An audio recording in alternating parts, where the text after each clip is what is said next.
এলে তো শুধু হাড় আর চামড়া পাবি। সে তো ঠিক। তবে যা, মোটা হয়ে আয়, তারপর খাবো।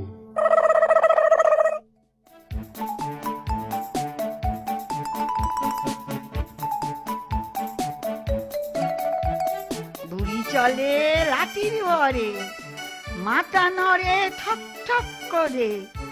যেতে হবে তাড়াতাড়ি, অনেক যে দূরে নাতনির বাড়ি। এই তো সেই কুঁজো বুড়ি। বুড়ি, তোকেই খাবো। ও, তুইও আছিস তাহলে? মানে? এর মানে কি? ও কিছু না। দেখ, আমি আগে যাই নাতনির বাড়ি, ভালো মন্দ খাই, একটু মোটা হই, তবেই না খাবি। এখন খেলে তো শুধু হাড় আর চামড়া পাবি, গায়ে মাংস কি আর আছে আমার? সে তো ঠিক কথা। এই হাড় চামড়ায় আমার রুচিই নেই। আচ্ছা, তবে মোটা হয়ে আয়, তারপর খাবো।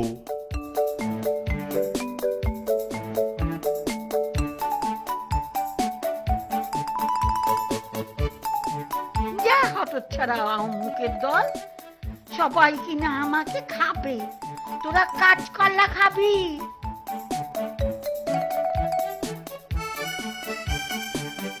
বুড়ি চলে লাঠির ভরে, মাথা নড়ে ঠক ঠক করে।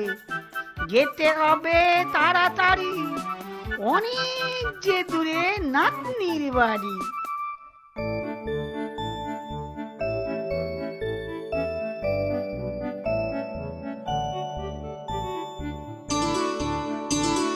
যাক বাবা, জঙ্গল শেষ হলো। উফ, আর যে পারি না। একটু এখানে বসি।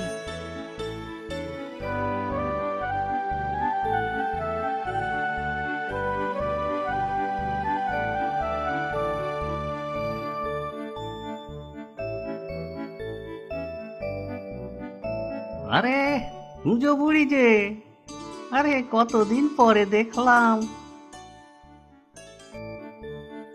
তা তুমি এখানে বসে আছো কেন? তা বাবা, যাব নাতনির ঘর, সন্ধে হয়ে এলো, এখনো তো খুঁজে পাচ্ছি নে। ও, তোমার নাতনি বিলক্ষণ চিনি। তা তুমি যাও ওই সামনে, ওই যে বট গাছ, তার ডান দিকে গেলেই তোমার নাতনির বাড়ি। বেঁচে থাকো বাবা, বেঁচে থাকো।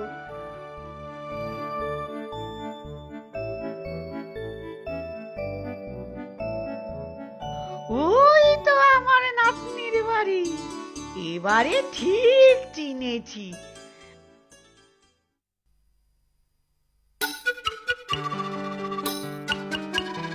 বাবা, কি বড় একটা লাউ হয়ে আছে!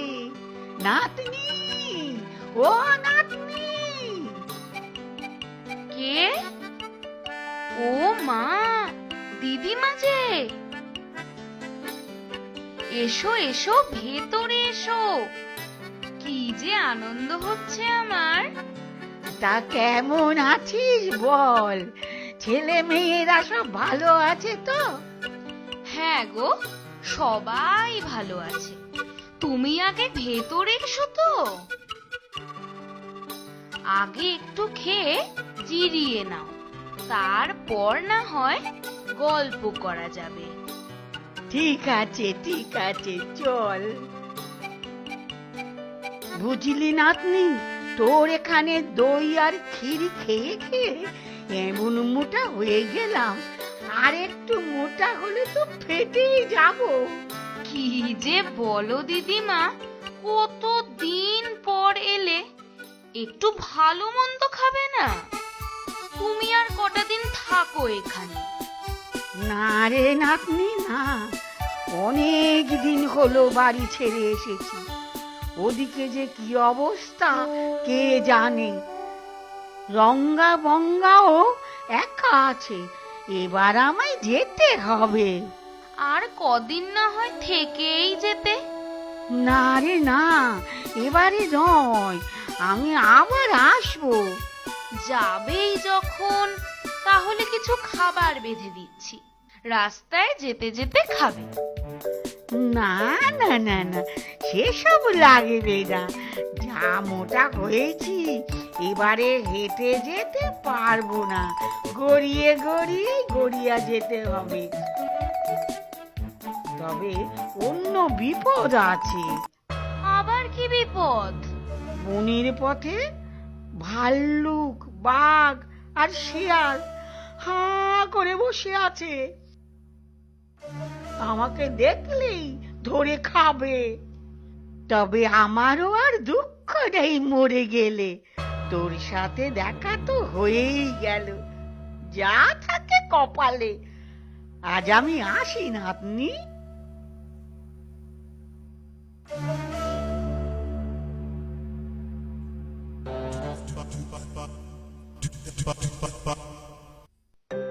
ভয় নেই দিদিমা, আমার মাথায় একটা বুদ্ধি এসেছে। এই যে মস্ত লাউটা আছে, আমি তোমাকে এইটার মধ্যে পুরে দেব, তাহলে বাঘ ভাল্লুক কিছু বুঝতেই পারবে না, আর তোমাকে খেতেও পারবে না। বাহ, এ তো ভারী চমৎকার বুদ্ধি। তবে দে আমাকে লাউয়ের মধ্যে পুরে।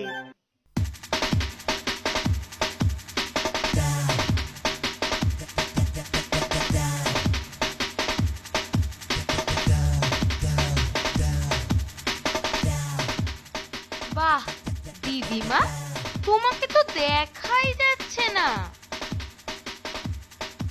এই নাও চিড়ে আর তেঁতুল, রাস্তায় যেতে যেতে খাবে।